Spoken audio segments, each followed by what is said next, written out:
കർത്താവീശാൽ ഏറ്റവും അനുഗ്രഹിക്കപ്പെട്ടവരെ, ഞാൻ ഫാദർ വർഗീസ് മലയിൽ, സുറുമലങ്കര കത്തോലിക്ക സഭയിലെ തിരുവനന്തപുരം മേജർ തിരുവനന്തപുരാസനത്തിലെ ഒരു വൈദികനാണ്. ഇപ്പോൾ ഞാൻ ത്രിപുര മിഷനിൽ ഞാൻ വർക്ക് ചെയ്യുകയാണ്. ക്രിസ്മസുമായിട്ട് ബന്ധപ്പെട്ട് ചെറിയൊരു ചിന്ത നിങ്ങളുമായിട്ട് പങ്കുവയ്ക്കാൻ ഞാൻ ആഗ്രഹിക്കുകയാണ്.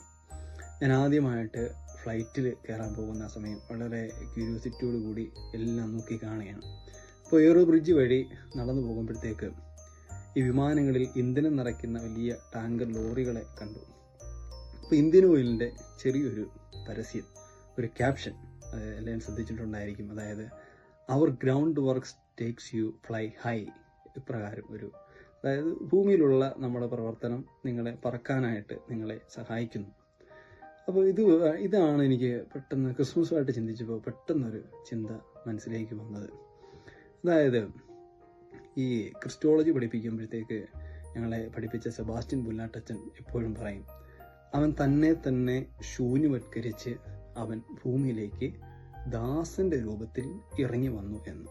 ഒരു ബേസിക് കൺസെപ്റ്റായിട്ട് ക്രിസ്റ്റോളജിയെ പറ്റി എല്ലാ ക്ലാസ്സുകളിലും അച്ഛൻ പറയുന്നൊരു വാചകമാണത്.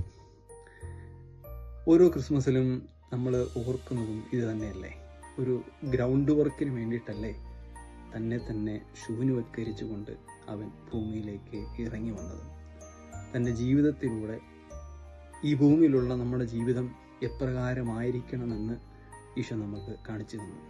സർവാധിപനായ, സർവശക്തനായ, അത്യുന്നതനായവൻ ഈ ഭൂമിയിലേക്ക് ഇറങ്ങി വന്നുകൊണ്ട് നമുക്ക് കാണിച്ചു തന്നു എപ്രകാരമായിരിക്കണം ഭൂമിയിലുള്ള നമ്മുടെ ജീവിതമെന്ന്.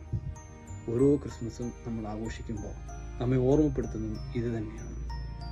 ഈ സുവിശേഷങ്ങളിലൂടെയൊക്കെ കടന്നു പോകുമ്പോൾ അപ്രകാരം ഒരു നല്ല മനുഷ്യനാകാൻ എന്തെല്ലാം ഉണ്ടായിരിക്കണം എന്ന് നമുക്ക് കാണിച്ചു തന്ന, ജീവിതത്തിലൂടെ വാക്കുകളിലൂടെ മാതൃകയാകുന്ന ഉന്നതനായ, സർവാധിപനായ, സർവശക്തനായവനെ നമുക്ക് ഓരോ ക്രിസ്മസിലും നമുക്ക് ഓർക്കാം. അത് ജീവിതത്തിൽ പ്രാവർത്തികമാക്കാനായിട്ട് നമുക്ക് പരിശ്രമിക്കാം. എല്ലാവർക്കും ക്രിസ്മസിൻ്റെതായ ആശംസകൾ. Thank you.